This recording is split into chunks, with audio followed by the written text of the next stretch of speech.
देखो, इन लोग की किया है, आज सर से भी बात करेंगे। इस सब की करता है लफंगा कुछ। जिस दिन पीडीएफ बढ़ता है ना, अपने लिए लेता है, चार गो अगल बगल के लिए लेता है। और ये दिखाना चाहता है। रुक जाओ, नहीं मिला, तुम भी तो लफंगे है।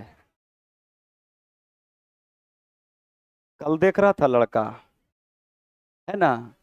ये सब लफंगा सबका चेकिंग करवाएंगे। और देखो, इसीलिए जो है ना, एक नॉर्मल प्राइस जो है पीडीएफ का रखा जाता है कि 2 रुपया भी रखा जाए तो कोई फ्री नहीं लेगा। अब क्या है, फ्री बट रहा है, एक के साथ पांच पांच ले रहा है। और उसके साथ जो बड़ी ओरिजिनल लड़का, उसको प्रॉब्लम क्रिएट हो जाता है ना। तो जिस दिन पीडीएफ रहेगा उस दिन देखो पूरा क्राउड, है ना। और उसके बाद क्या होता है कि मिल जाने के बाद सूझ जाता है यूट्यूब पर। ये भी होता है कि ले लेता है, उसके बाद देखता है कि मास्टर तो यूट्यूब पे पढ़ाई रहा है, चल सुतल एकदम आराम से। बस समझा। आराम से पढ़ता होगा, अभी तकिया लगा लगा के पढ़ रहा होगा, जितना लफंगा वो भागा है न पीछे। अब जो बेचारा पटना आ नहीं सकता है उसको तो कोई दिक्कत नहीं है, वो गांव में ही पढ़ेगा आर्थिक स्थिति के कारण। लेकिन जिसको गार्जियन भेज दिया है वो दिक्कत में है। और दूसरा बात है कि आज एक कारण और भी है। हाँ, भारत ऑस्ट्रेलिया मैच का भी कारण हो सकता है। इहो सब लेके थोड़ा सा, वही तो हमको देखे कि पीछे कुछ क्राउड चलिए कोई बात नहीं है। जिसको नहीं मिला है वो मिल जाएगा, आप टेंशन मत लीजिए।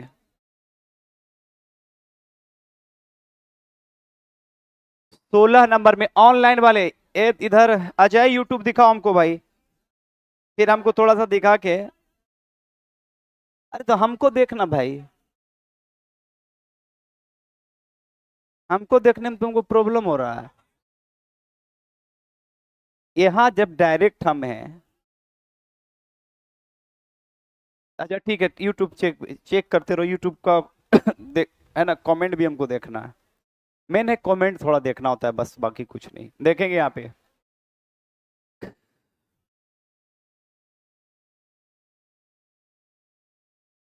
ठीक है, चलिए ऑनलाइन वाले सेशन शुरू किया जाए तो शुरू किया जाए, तो यस कमेंट कर देंगे, फास्ट यस कमेंट करेंगे। Online commandos. चलो पहला सवाल आज के सेशन का, सभी यस कमेंट करेगा ताकि सेशन शुरू कर सकें हम। आपके कमेंट पर भी नजर हम बनाए हुए हैं। चलिए ठीक है, पहला सवाल आज का 16 नंबर में कहता है कि उत्तर भारत का विशाल मैदान मुख्यतः किस मिट्टी से निर्मित है। कंफर्म है। अब आइए जलोढ़ मिट्टी की बात करेंगे। हमने कई बार बताया कि जलोढ़ मिट्टी का निर्माण नदी के द्वारा होता है। किसके द्वारा? मैपिंग के जरिए भी आप देख सकते हैं कि ये पूरा का पूरा उत्तर भारत का विशाल मैदान है। एक छोटे से नक्शे पर हम अध्ययन करेंगे तो ये आप देखेंगे कि ये भारत का एक छोटा सा नक्शा है। और ये जो आप देख रहे हैं ये है गंगा का मैदान। कौन सा मैदान? गंगा और ब्रह्मपुत्रा का मैदान याद रखेंगे। उत्तर प्रदेश, बिहार, पश्चिम बंगाल, आसाम, पंजाब से लेकर हरियाणा तक विस्तृत याद रखेंगे। उत्तर भारत का विशाल मैदान जिसे मैंने गंगा का मैदान कहा, इसमें एक सबसे उपजाऊ और महत्वपूर्ण मिट्टी है जलोढ़ मिट्टी। कौन मिट्टी? तो अब सीधा आएगा कि जलोढ़ मिट्टी का निर्माण कौन करता है? नदी। कौन करता है? नदी। और उत्तर भारत की सबसे लंबी नदी कौन है? गंगा। इस लेकर उत्तर भारत के विशाल मैदान को हम गंगा का मैदान कहते हैं। क्या कहते हैं? किसका मैदान? तो गंगा के मैदान में कौन सी मिट्टी? अब प्रश्न आएगा कि जलोढ़ मिट्टी का जो निर्माण होता है उसमें भाग कौन लेता है? नदी। कौन भाग लेता है? इसके अलावे दक्षिण भारत या प्रायद्वीप भारत में ध्यान रखेंगे गोदावरी। कौन सा? कृष्णा। कौन सा? कावेरी। कौन सा? महानदी। कौन सा?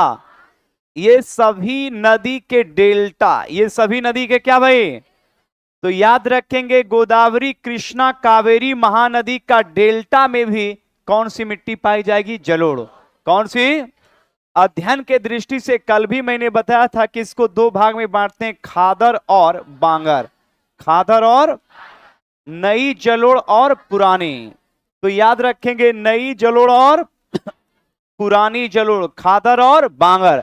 और इसमें नाइट्रोजन पोषक तत्व, कौन पोषक तत्व? तो नाइट्रोजन पोषक तत्व की ध्यान रखेंगे, नाइट्रोजन पोषक तत्व की क्या होती है? कमी। तो नाइट्रोजन और फास्फोरस की कमी होती है किसमें? जलोढ़ मिट्टी। किसमें? तो नाइट्रोजन और फास्फोरस की कमी किस मिट्टी में? जलोढ़ मिट्टी में। किस मिट्टी में? क्लियर ना? ये ध्यान रखिएगा। नेक्स्ट सवाल की ओर चलेंगे। चलिए नेक्स्ट सवाल की ओर चलेंगे। क्या कहता है? लौह ऑक्साइड, ध्यान देंगे, ऑनलाइन वाले भी ध्यान देंगे कि लौह ऑक्साइड अधिक मात्रा में किस मिट्टी में पाई जाती है? लाल मिट्टी को रेड सॉइल या प्यारे ध्यान रखेंगे पीली मिट्टी या पीला मिट्टी या येलो सॉइल के नाम से जानते हैं। सबसे पहला की याद रखेंगे लौह ऑक्साइड, एकदम आराम से समझेंगे कि लाल मिट्टी का विस्तार सबसे ज्यादा भारत में है छोटा नागपुर पठार। कौन पठार? अब छोटा नागपुर पठार की बात करेंगे तो इसका भाग है झारखंड। कहां पे? छत्तीसगढ़। कहां पे? और उड़ीसा। कहां पे? तो झारखंड, छत्तीसगढ़ और उड़ीसा का पठारी एरिया में कौन मिट्टी? लाल मिट्टी। कौन मिट्टी? अब छोटा नागपुर पठार में याद रखेंगे बहुत ज्यादा लोहा का भंडार है। किसका भंडार? अब प्यारे आराम से समझो कि लोहा का जब भंडार होगा इस पठार में तो लोहा के बड़े बड़े पहाड़ होंगे चट्टान में। चूंकि लोहा जो है वो चट्टान में रहता है। किस में रहता है? और ये पठार है छोटा नागपुर का पठार। और लोहा पर जब ऑक्सीजन या H2O, जल H2O या याद रखेंगे ऑक्सीजन जब अभिक्रिया करेगा तो बनाएगा लौह ऑक्साइड। क्या बनाएगा? और अक्सर लोहे में जब याद रखेंगे पानी से संपर्क करता है तो याद रखेंगे जंग लगता है। लगता है ना? और उसका रंग होता है कैसा? लाल। कैसा? लाल।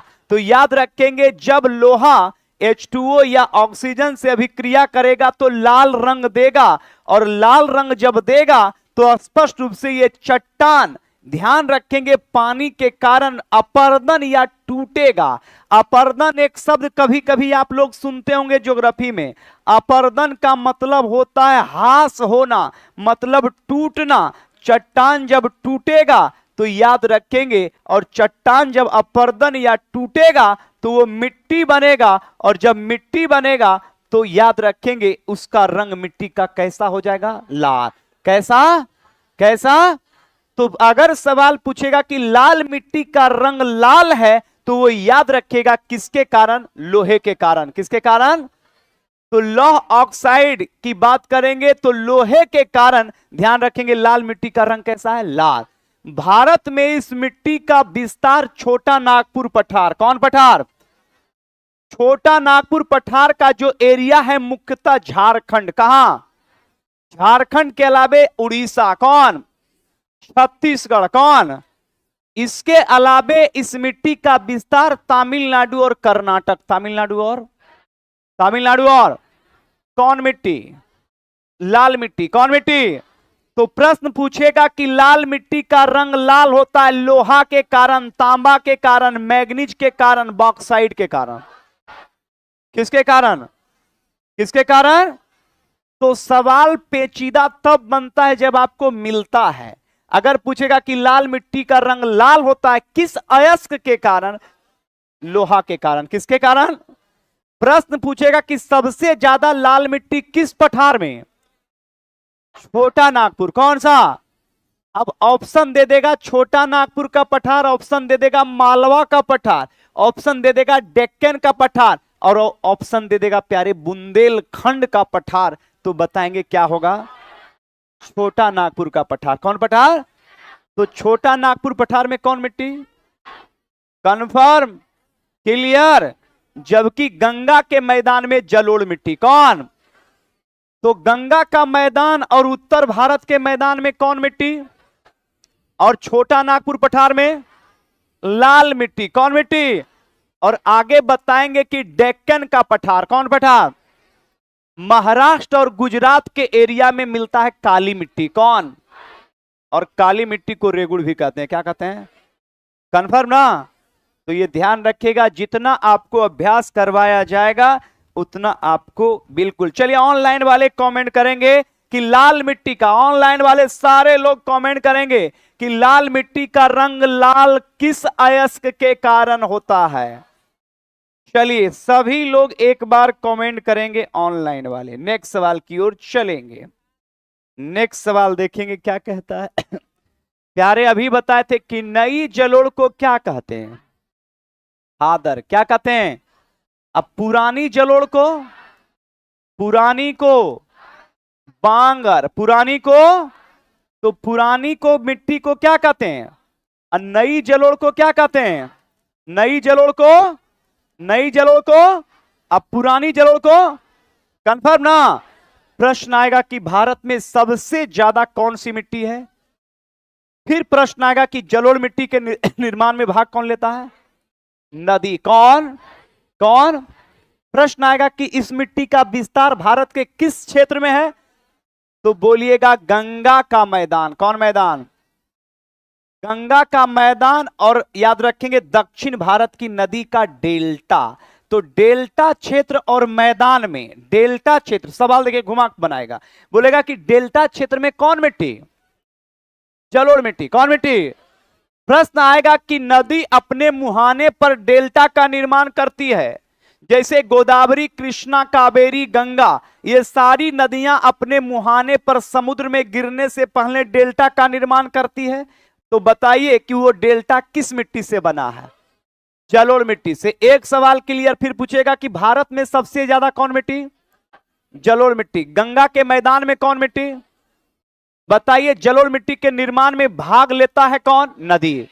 कौन कौन कौन? उसको दो भाग में, खादर और बांगर। खादर और, खादर और, खादर और।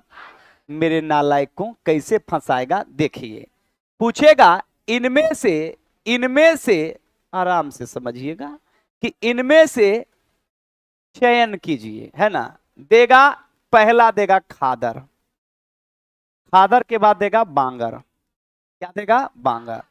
बांगर के बाद देगा भाबर। भाबर। सब में रो रो रो, है ना। खादर, बांगर, भाबर, है ना। एगो उठपटांग दे देगा, है ना। नॉर्मल दे देगा। नॉर्मल कोई शब्द दे देगा आपके नियमानुसार, है ना। कुछ भी दे देगा, तराई नहीं देगा, है ना। दे दिया। देखना नालायक कहीं का। डॉक्टर हम न हैं, हम तो आपसे सिर्फ पूछ रहे थे कि की बताता है। दे देगा रेगुड़, है ना।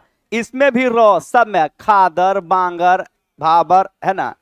अब पूछेगा कि बताइए मेरे नालायक को, इनमें से कौन सा याद रखिए प्रायद्वीप क्षेत्र में पाया जाता है?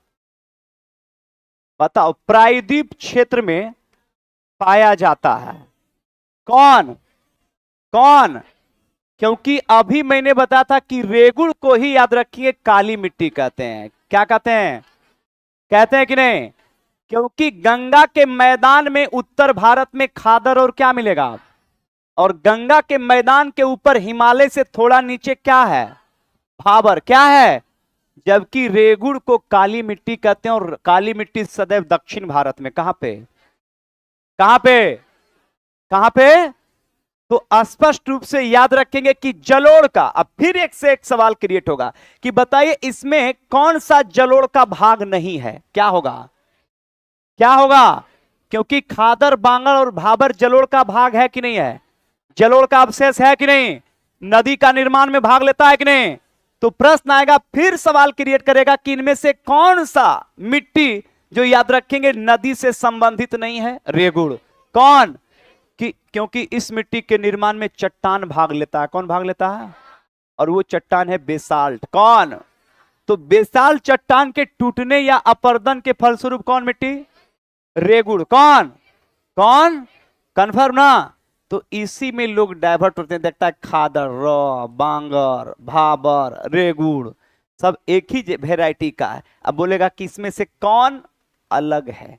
या इनमें से कौन से जलोढ़ मिट्टी का भाग नहीं है, इनमें से कौन सा मिट्टी प्रायद्वीप क्षेत्र में पाया जाता है, इनमें से किस मिट्टी में नदी भाग नहीं लेता है। सवाल एक ही रहेगा, वेराइटी अलग होगा। बात समझ गए ना। तो इस तरीके से आप ध्यान रखेंगे और सेट जब बनाएंगे तो आपको खुद पता चलेगा। ऑनलाइन वाले कमांडोज कमेंट करेगा। चलो नेक्स्ट सवाल की ओर चलेंगे। नेक्स्ट सवाल की ओर चलेंगे। नेक्स्ट सवाल देखिए क्या कहता है, कितना नंबर, 18 के बाद 19।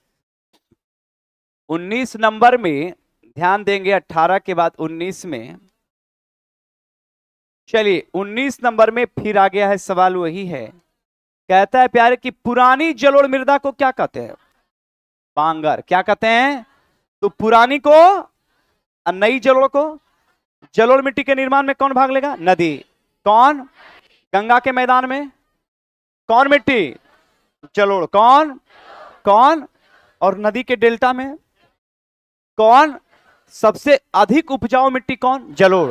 कौन, तो सबसे अधिक उपजाऊ मिट्टी, भारत में सबसे ज्यादा पाए जाने वाला मिट्टी, जलोढ़। कौन, जलोढ़ को ही प्यारे कहते हैं कछारी। क्या क्या, और इसी को बोलते हैं कांप। क्या, तो कछारी मिट्टी। कौन मिट्टी, कांप मिट्टी। कौन मिट्टी, अब प्यारे कहीं कहीं पर पढ़ता होगा दोमट मिट्टी। कौन मिट्टी, पढ़ता है कि नहीं। और बिहार के गांव में इसे दोरस मिट्टी भी कहते हैं। तो याद रखेंगे जलोढ़ मिट्टी का एक अन्य नाम क्या है, कछारी। क्या है, कछारी के बाद कांप, कछारी के बाद कांप, के बाद दोमट, कांप के बाद दोमट। तो पहला कौन मिट्टी, पहला कौन, पहला कौन, कछारी। कछारी के बाद कांप, कांप के बाद, तो जलोढ़ मिट्टी के 3 नाम। पहला कौन, कछारी के बाद कांप, कांप के बाद दोमट। क्लियर।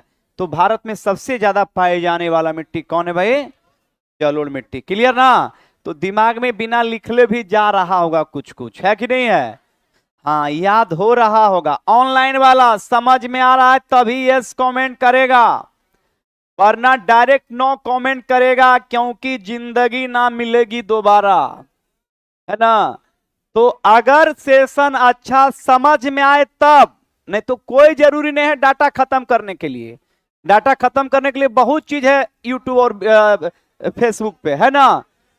तो अगर आपको लगता है कि फायदा है तब यस कमेंट करेगा, अन्यथा आप स्वतंत्र हैं। चलिए आपके कमेंट पर भी हम नजर बनाए, लेकिन फास्ट इतना कमेंट आता है कि हम पढ़ नहीं पाते हैं। तो अभी तक जो रुझान है उसमें सारे कमांडोज का यस ही कमेंट है। चलिए बहुत बढ़िया। अब देख भाई, अब देखो जब सब यस कमेंट करता है तो हमको भी कॉन्फिडेंस मिलता है, बात समझे।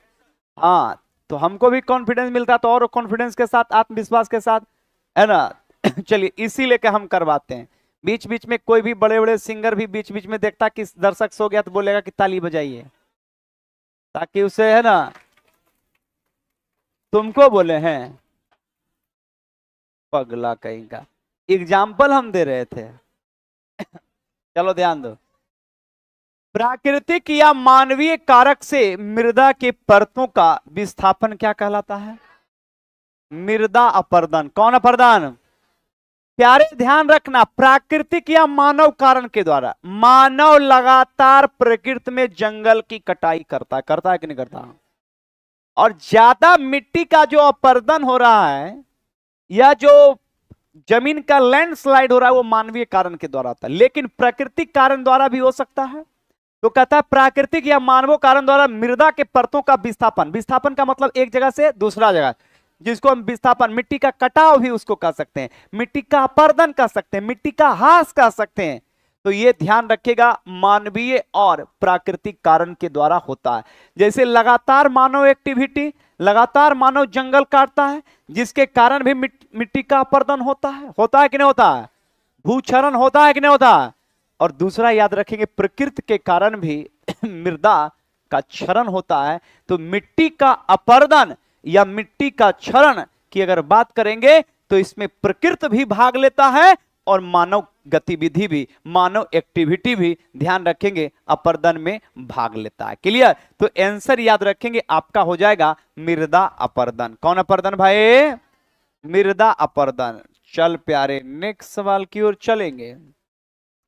हाइड्रोजन के दो अणु और ऑक्सीजन के एक अणु मिलकर किसका निर्माण करेंगे?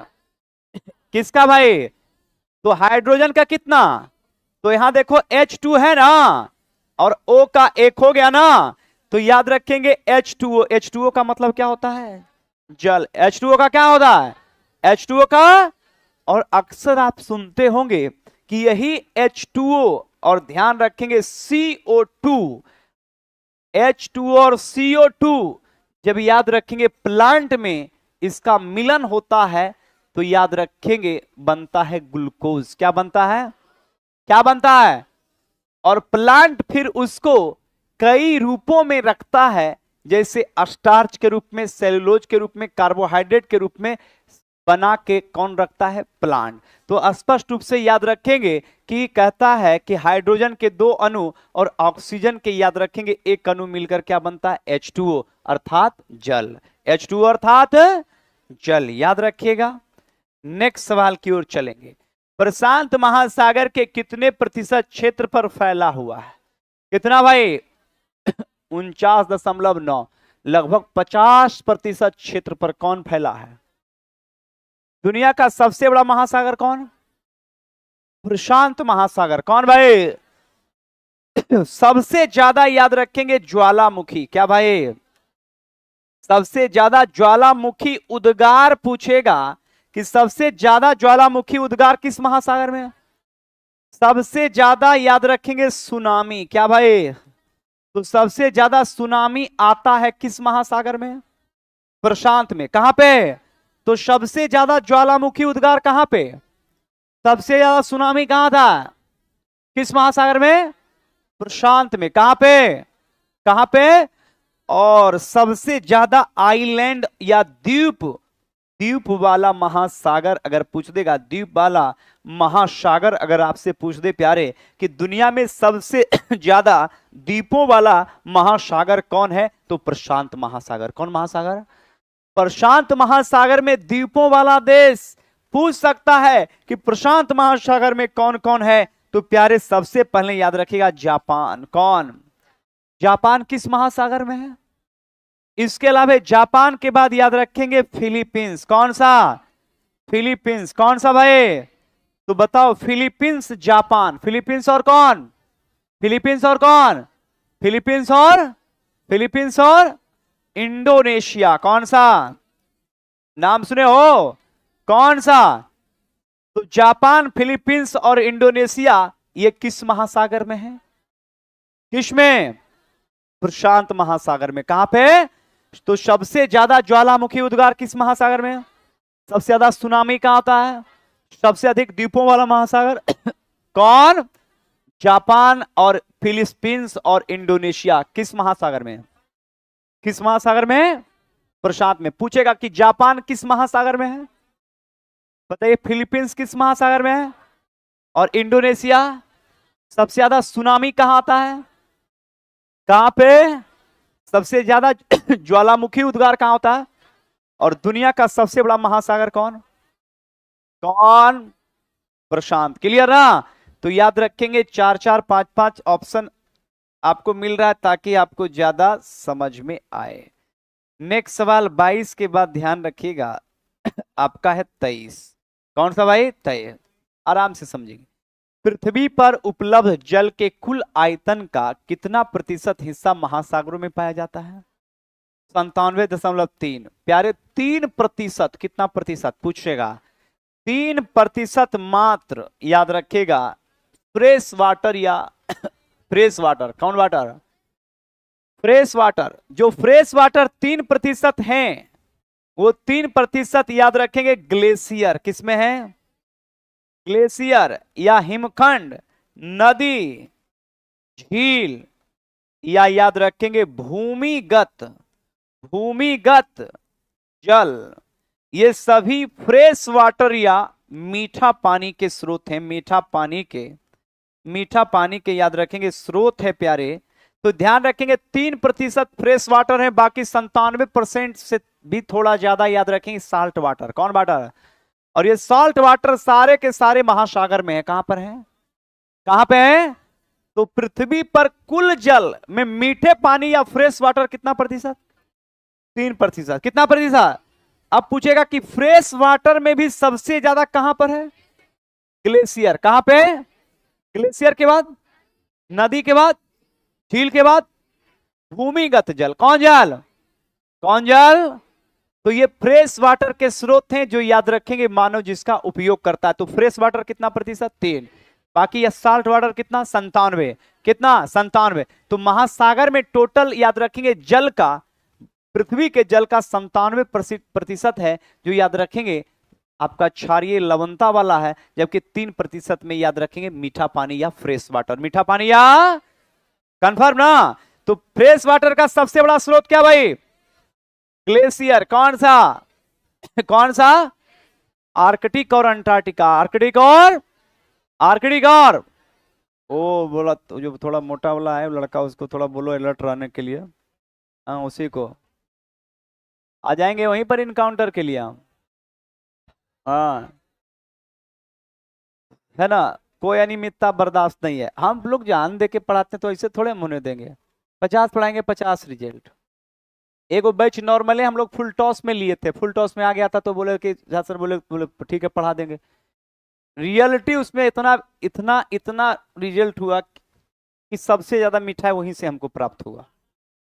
लेकिन चुट्टा यही ये लोग करता है, गड़बड़ की करता है कि मिठाई लाता है। ठीक एक लड़का लाया था जो कि बहुत बेहतर था, जो कि हम बहुत ज्यादा खाए भी। आर की करता है छोटा संस्था, पूरे चाशनी वाला लाख दे देता है कि ले मास्टर चाहते रह, है ना। वो तो हम लोग इतना फिजिकल वर्क और फिट हैं जो कि हमको कुछ दे दो, बेवकूफ का रसगुल्ला दे दो चाहे गुलगुल्ला दे दो, कुछ असर नहीं होता है।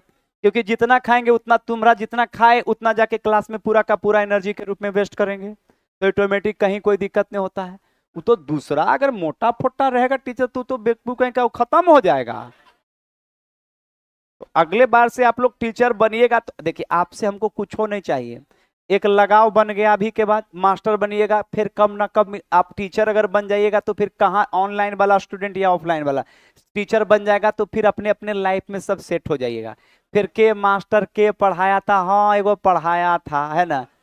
चलो कभी ऐसा हुआ मिले मिले या ना मिले कौन जानता है, क्योंकि इतना क्राउड भीड़ है। और टीचर आप हो जाइए तो अपने जिंदगी से तो आपको फुर्सत नहीं मिलेगा, जब वो पगली आ जाएगी तब, है ना। तो फिर हमको कौन पहचानेगा, है ना। और जरूरी भी नहीं है क्योंकि ये जिंदगी का एक ये सत्य है, बात समझे। तो बात ध्यान रख, लेकिन भूलिएगा नहीं, अगर मेरे नालायक को भूल गया तो गड़बड़ा देंगे। दिल में थोड़ा बहुत याद रखना है, कभी अगर मिल गया साथे तो हमको सीधे दिखा बोलेगा कि यही मेरा इनकाउंटर मास्टर था। अगर प्यारे, अगर तुम जान लो, अगर तुम वहां पर बचाव किया कि मास्टर बा की है ना थी करेंगे, है ना मिलवाना, है ना, बात समझा। आशीर्वाद देंगे और हम क्या दे सकते हैं, आशीर्वाद, है ना।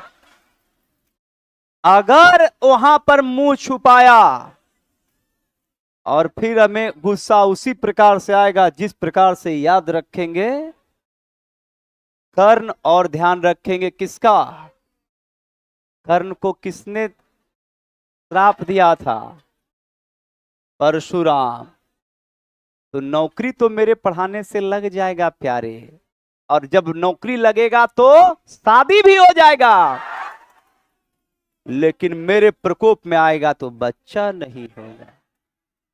आगे चलो भाई ऑनलाइन वाले ध्यान दो। तो प्यारे ये ध्यान रखिएगा, ऑफलाइन में थोड़ा क्राउड है प्यारे तो थोड़ा सा उदास हो जाता है, तो इसको हमको समझाना पड़ता है, इसलिए कर ऑनलाइन वाला थोड़ा ध्यान देना प्यारे, है ना। हाँ इतना भीड़ है कि बेचारा बहुत अपने आप को असहज समझता है, तो इस लेकर हमको थोड़ा सा कुछ लड़के के एक्टिविटी देखकर हमको उसको समझाना पड़ता है, इस लेकर ऑनलाइन वाला थोड़ा हिसाब से है ना, क्योंकि तुमको हम दिखाते हैं कैमरा घुमा के कि कितना क्राउड है, तो बेचारा इसमें बहुत सारा था, एकदम बहुत फ्रस्ट्रेट है, जिंदगी से तबाह है, तो उसको हम जो है हमको निकालना हमारी ड्यूटी है ना। चल प्यारे, जल में कहता अवांछित पदार्थों का मिल जाना जीवन के लिए हानिकारक होता है, यह क्या कहलाता है? जल प्रदूषण। कौन प्रदूषण?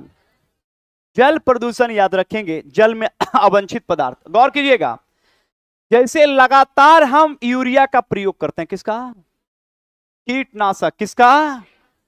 तो बताइए, इतना यूरिया जो हम उपयोग करते हैं, एक एक कट्ठे में हम दे देते हैं, 2-2 3-3 किलो दे देते हैं और हर एक साल देते हैं, तो ये यूरिया मिट्टी में पानी से घुलकर पानी में ही जाता है, जाता है कि नहीं जाता है? या फिर उसका अवशोषण प्लांट भी करता है, लेकिन पानी में घुलकर तो सब का सब वो प्लांट ही नहीं करेगा, कुछ याद रखेंगे पानी में घुलेगा, और पानी में घुलकर वो ध्यान रखेंगे सीधे कहां जाएगा? नीचे जाएगा कि नहीं जाएगा? और जब वो नीचे जाएगा तो बताइए उस शरीर के लिए, फ्रेश वाटर पीने योग्य पानी के लिए कितना खराब ही होगा, हानिकारक होगा कि नहीं होगा? एक गिलास पानी में आधा चम्मच यूरिया घोर के पिला दीजिए तो क्लीने बोल्ड हो जाएगा कि नहीं? लेकिन हम लगातार यूरिया का प्रयोग, कीटनाशक का प्रयोग, अन्य जैविक खाद का प्रयोग करके, याद रखेंगे कीटनाशक का, रासायनिक खाद का प्रयोग करके हम अपने मृदा को तो प्रदूषित कर ही रहे हैं, साथ ही याद रखेंगे जल को भी प्रदूषित कर रहे हैं, और इसलिए यह जल प्रदूषण है, और ये कहीं ना कहीं मानव के लिए क्या है? खतरा है। मानव के लिए क्या है? खतरा। मानव के लिए क्या है? खतरा। तो कहता है जल में अवांछित पदार्थ। तो अवांछित पदार्थ में मतलब वही जिसका हम उपयोग करते हैं, जो खास करके याद रखेंगे रासायनिक खाद का जो उपयोग करते हैं, वो पानी में घुलकर पानी के नीचे जाता है, और फिर हम हैंडपंप के द्वारा उसको निकालते हैं, और फिर वही पानी हम पीते हैं, जिससे। और दूसरा याद रखें, कहीं कहीं पर जल में आर्सेनिक की मात्रा ज्यादा होती है, कहीं कहीं पर याद रखेंगे आयरन की मात्रा ज्यादा होती है, तो ये भी याद रखेंगे हमारे स्वास्थ्य के लिए क्या है? हानिकारक है। क्या है? हानिकारक। तो ऐसे याद रखेंगे, कहता ऐसे कारक को हम क्या कहते हैं? जल प्रदूषण। क्या कहते हैं भाई? जल प्रदूषण कहते हैं, ध्यान रखिएगा। 24 के बाद 25 नंबर का सवाल देख लेंगे। कहता है समाज की पर्यावरण संबंधी जरूरतों को पूरा करने के लिए भी वनों का विकास किया जाता है, उसे क्या कहते हैं? सामाजिक वानिकी। क्या कहते हैं? कहता है समाज की पर्यावरण संबंधी जरूरतों को पूरा करने के लिए भी वनों का विकास किया जाता है, और उसे कहा जाता है सामाजिक वानिकी। क्या कहा जाता है? समय। देखिए, सामाजिक वानिकी एक शब्द आया है, आप एससीईआरटी अगर पढ़ेंगे तो ये शब्द आएगा, तो इसी लेकर पूरा हम समझाएंगे। सामाजिक का मतलब होता है समाज, और वानिकी का मतलब होता है वन। अक्सर आप देखते होंगे कि समाज में, आपके गांव घर में, ध्यान रखेंगे, सामाजिक वानिकी मतलब वैसे गवर्नमेंट वाले जमीन है, जैसे आहर है, तालाब है, वहां पर आप देखेंगे कि कुछ ऐसे प्लांट लगाए जाते हैं जिसकी जरूरत है नहीं, लेकिन पर्यावरण के दृष्टिकोण से हमारे लिए बहुत जरूरी है।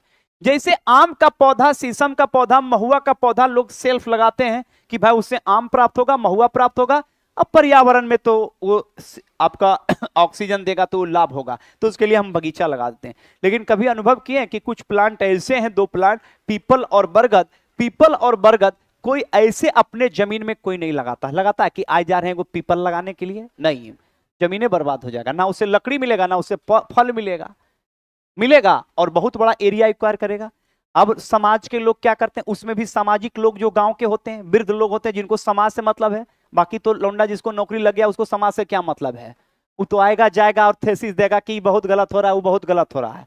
समाज में जो लोग रहेंगे वो सामाजिक लोग क्या करते हैं? सामाजिक वानिकी के, याद रखेंगे, प्रवर्तक होते हैं। क्या भाई? वो गांव में, याद रखें, गवर्नमेंट वाले जमीन पे, आहर पे, तालाब पे, अक्सर आप देखेंगे कि गवर्नमेंट वाले जमीन पर ही आपको पीपल और बरगद मिलता है कि नहीं मिलता? भले ही उससे लकड़ी प्राप्त नहीं होता है लोगों को, भले ही उससे फल प्राप्त नहीं होता है, लेकिन सबसे बहुमूल्य चीज वो देता है, पर्यावरण को बचाता है और ऑक्सीजन क्या देता है। इस लेकर पूरे जितने लड़के बैठे होंगे उनके गांव में अगर तालाब और आहार होगा तो वहां पीपल और बरगद का प्लांट होगा, और वो समाज के वैसे लोग लगाते हैं जिनको समाज का चिंता है, जिनको, याद रखेंगे, अपने गांव का चिंता है, और वैसे प्लांट का लगाना ही सामाजिक वानिकी कहा जाता है। क्या कहा जाता है? क्या कहा जाता है? इसके अलावे अगर आप स्वयं भी वन लगाते हैं, जैसे बगीचा जिसको हम बोलते हैं, तो उससे भले ही फल आप खाते हैं, है ना, टेंशन नहीं लेना है, भले ही फल आप खाते हैं, लेकिन क्या ऑक्सीजन आप रोकते हैं कि रे ऑक्सीजन तुरा हम देख आम तुमको हम लगाए हैं, ये जो तुम ऑक्सीजन निकालेगा डायरेक्ट एकदम हमारे घर के खिड़की से सब ऑक्सीजन दे देना, वो देखो हमसे बहुत लड़ाई किया है, ओकर घर में नहीं जाना चाहिए, पौधा सुनता है। तो सबसे बहुमूल्य ऑक्सीजन है कि नहीं, और ऑक्सीजन बहुमूल्य तो उस समय पता चल गया जब कोरोना में, याद रखेंगे, एक सिलेंडर का मुंह मांगा कीमत था, 5 किलो ऑक्सीजन के लिए लोग जो है लाख रुपया पे कर रहे थे कि प्लीज ले लो और ऑक्सीजन दे दो हमको। प्रकृति तो एक बार ही, याद रखेंगे, 2020 में दिखा दिया अपना औकात कि मैं एक ऐसे सूक्ष्म चीज को भेज रहा हूं जो अदृश्य है, जिसका नाम कोरोना है, और ये कोरोना अदृश्य तुम्हारे सारे चीज को बर्बाद कर देगा। और लोग कहते थे कि जहाज नहीं बंद होगा, रेल नहीं बंद होगा, ये नहीं बंद होगा, वो नहीं बंद होगा, और एक सूक्ष्म कोरोना इन्हें ये दिखा दिया प्रकृति ने कि अभी मेरा एक सिर्फ कोरोना गया है, ऐसा ऐसा बहुत कोरोना है। और अगर मैं प्रकृति के साथ तुम छेड़छाड़ किया और अगर मैं भेज दिया तो तुमको, मैं तुमको प्रकृति में ऑक्सीजन फ्री दिया हूं, पानी फ्री दिया हूं, अरे सबसे बहुमूल्य ऑक्सीजन है, क्योंकि मरने के लिए याद रखेंगे 1 मिनट और 15-20 सेकेंड ही काफी है। ऑक्सीजन नहीं मिला, क्लीन बोल्ड हो गया, उसमें सोना चांदी हीरा जवाहरात सारे खत्म हो गए आपके, है ना। तो ये ऑक्सीजन जो है प्रकृति हमें फ्री देता है, गिफ्ट देता है, और जो प्रकृति में प्लांट है उसको हम जो है बिना सोचे समझे, याद रखेंगे, हम बर्बाद कर देते हैं, काट देते हैं। तो ये कहीं ना कहीं पर्यावरण के लिए, याद रखेंगे, क्या है, खतरा है। क्या है, खतरा। तो इसको बचाने के लिए याद रखेंगे लोगों को, एक एक व्यक्ति को, समाज को, देश को, राज्य को आगे आना चाहिए, क्योंकि ये सारे के सारे प्लांट आप लगाएंगे और प्लांट कभी नहीं ये कहेगा, हां फल उसका कोई खास व्यक्ति का नियंत्रण होगा जिस पर वो लगाया है, लेकिन ऑक्सीजन पर किसी का नियंत्रण नहीं होगा। फल तो आप कहीं से ला भी सकते हैं, लेकिन ऑक्सीजन बहुमूल्य है, इस लेकर प्लांट याद रखेंगे। सामाजिक कार्य अगर आप करते हैं, बगीचे भी लगाते हैं, सामाजिक वानिकी के अंतर्गत आप अपने पर्यावरण को सुरक्षित करते हैं, आप अपने देश और विश्व कल्याण का काम करते हैं। इस लेकर प्रधानमंत्री या देश के मुख्यमंत्री या देश के पढ़े लिखे लोगों जो है वो हर एक बार याद रखेंगे, कहता है कि एक पेड़ कम से कम जो है वर्ष में आप लगाइए, ताकि आप अपने पर्यावरण को क्या कर सकते हैं, सुरक्षित कर सकते हैं। तो सामाजिक वानिकी की मैंने एक बात किया, तो सामाजिक तौर पर जो आप कार्य करते हैं, आप बगीचे लगाते हैं, पेड़ पौधे लगाते हैं, वो सारे सामाजिक वानिकी के अंतर्गत आता है। किसके अंतर्गत आता है? और ये पर्यावरण के लिए बेहतर है कि नहीं है, पर्यावरण के लिए अच्छा है कि नहीं है, तो याद रखेंगे सामाजिक वानिकी। क्लियर। नेक्स्ट सवाल 25 के बाद ध्यान रखेंगे प्यारे, 26 की ओर चलेंगे, 26 की ओर चलेंगे।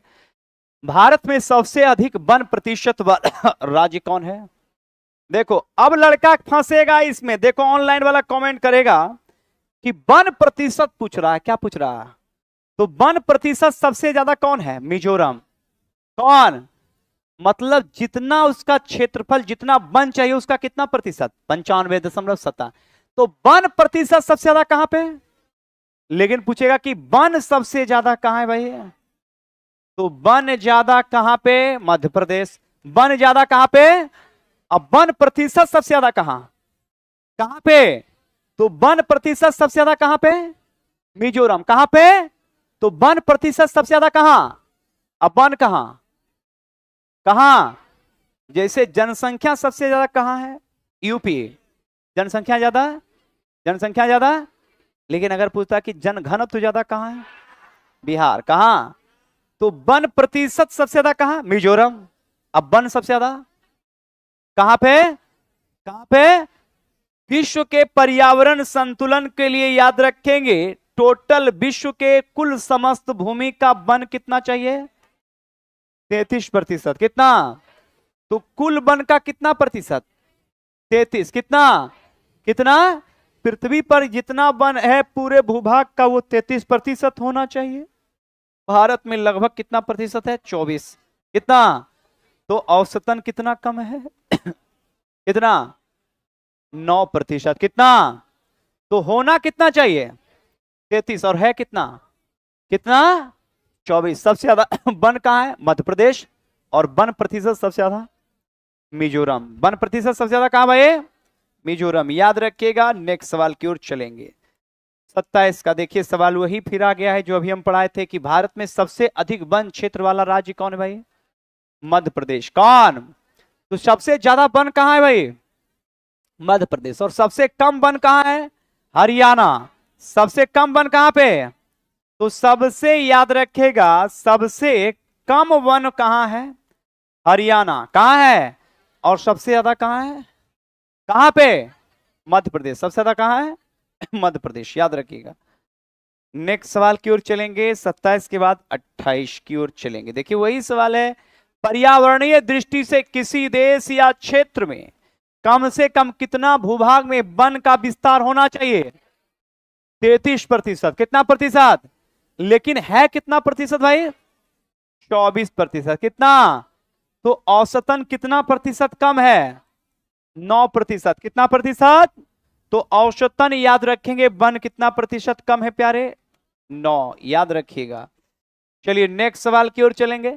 पृथ्वी के विषुवतीय प्रदेश में पाए जाने वाले घने वनों को क्या कहा जाता है? पृथ्वी का फेफड़ा। पृथ्वी का, क्योंकि हम ऑक्सीजन जो लेते हैं उसका मेन केंद्र वो कहां जाता है? फेफड़ा में।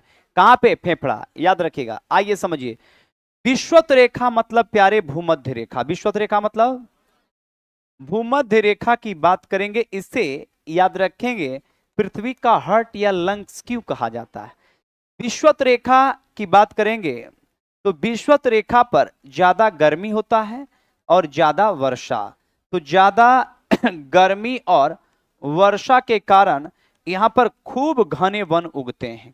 क्या उगते हैं? खूब घने वन। और ये घने वन सबसे ज्यादा एक विशाल दक्षिण अमेरिका का क्षेत्र है जिसको बोलते हैं अमेजन। क्या बोलते हैं? अमेजन वर्षा वन। क्या बोलते हैं? अमेजन वर्षा वन। और इसी वर्षा वन को हम कहते हैं सिल्वास। क्या कहते हैं? तो अमेजन वर्षा वन को क्या कहते हैं? सिल्वास। क्या कहते हैं? क्या कहते हैं? इसमें इतने ज्यादा वन हैं कि प्रकाश भी धरती पर नहीं पहुंच पाता। इस लेकर दुनिया के सबसे ज्यादा बायोडायवर्सिटी, दुनिया में सबसे ज्यादा जैव विविधता। जैव विविधता का मतलब होता है खूब सारा प्लांट है, घास है, छोटा प्लांट है, बड़ा प्लांट है, बहुत ऊंचा प्लांट है। मतलब इतना प्लांट है कि आदमी उसमें 50 मीटर भी पैदल नहीं चल सकता। इतने घने हैं।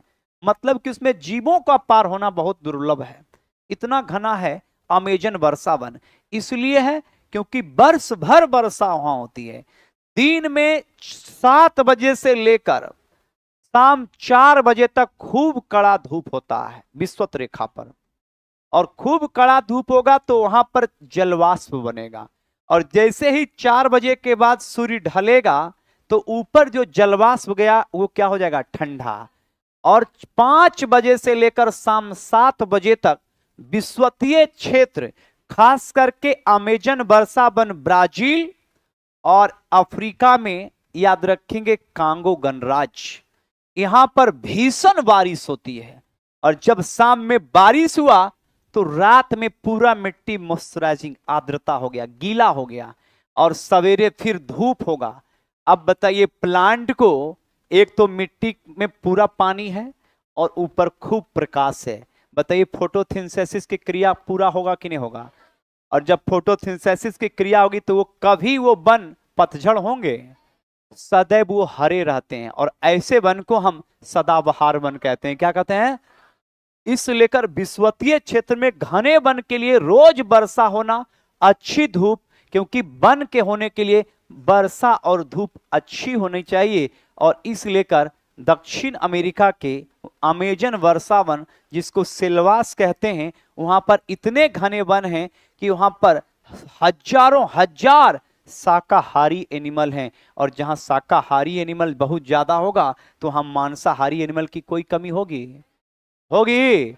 और वो बनाएगा दुनिया का सबसे बड़ा बायोडायवर्सिटी, दुनिया का सबसे बड़ा जैव विविधता। इसलिए कर दक्षिण अमेरिका का अमेजन वर्षा वन, जिसे सेल्वास भी कहते हैं, वहां पर दुनिया में सबसे ज्यादा सांप वहीं मिलता है। दुनिया का सबसे बड़ा सांप एनाकोंडा दक्षिण अमेरिका के अमेजन वर्षा वन में ही मिलता है।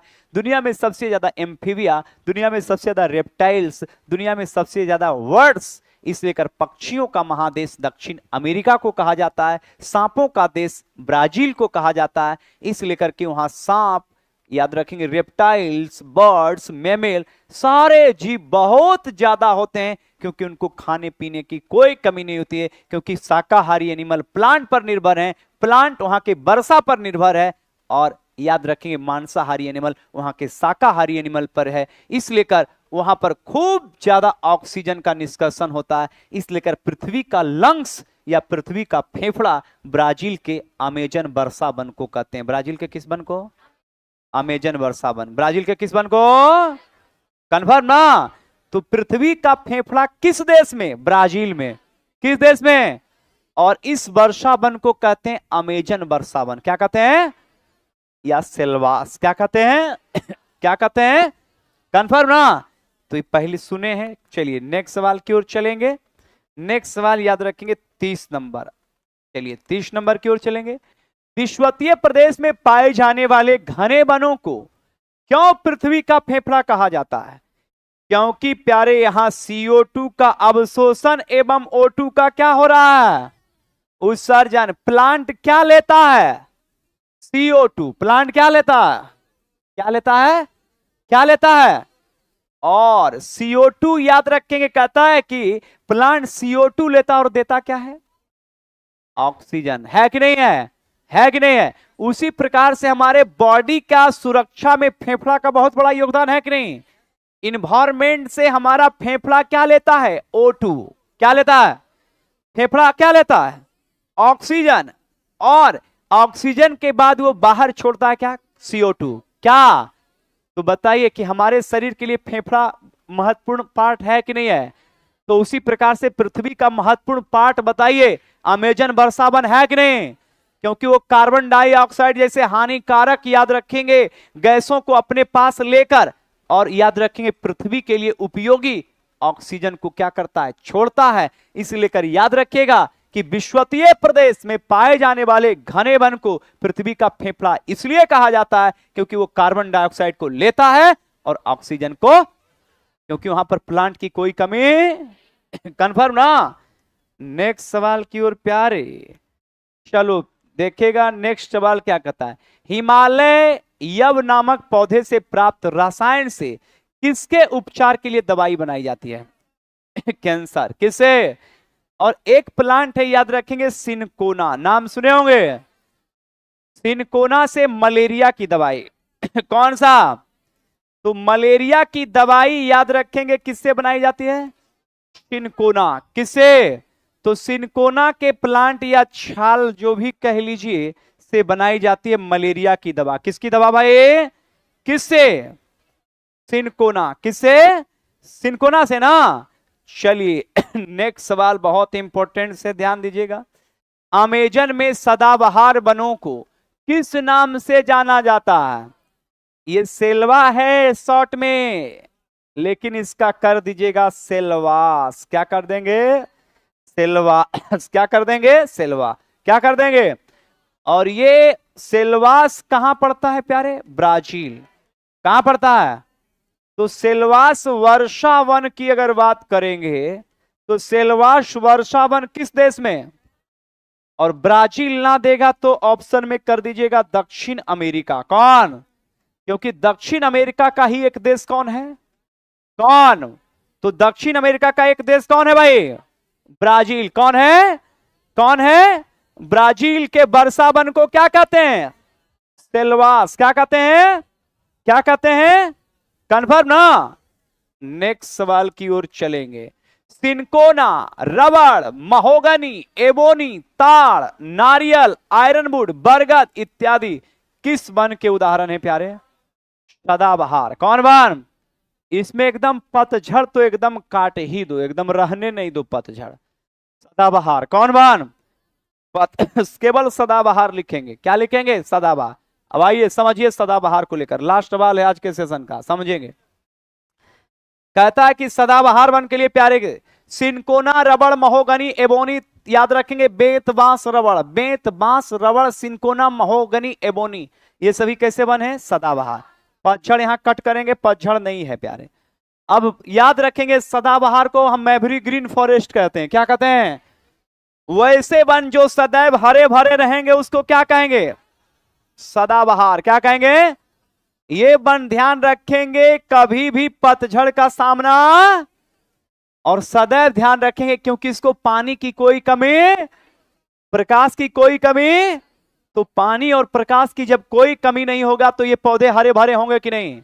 इस लेकर विषुवत रेखा पर पाए जाने वाले एवरग्रीन फॉरेस्ट को हम सदाबहार वन के नाम से जानते हैं। सदाबहार का मतलब होता है सदैव हरा भरा रहने वाला, इसी को हम चिरहरित वन भी कहते हैं। इस वन के अंतर्गत सिनकोना, रबड़, महोगनी, एबोनी, नारियल, आयरनवुड, बरगद इत्यादि आते हैं। ऐसे वन को क्या कहते हैं? सदाबहार। ये वन ज्यादातर भारत में पश्चिमी घाट में मिलते हैं। कहां पर मिलते हैं? पश्चिमी घाट। और याद रखेंगे विषुवत रेखा। कौन सी रेखा? कंफर्म ना?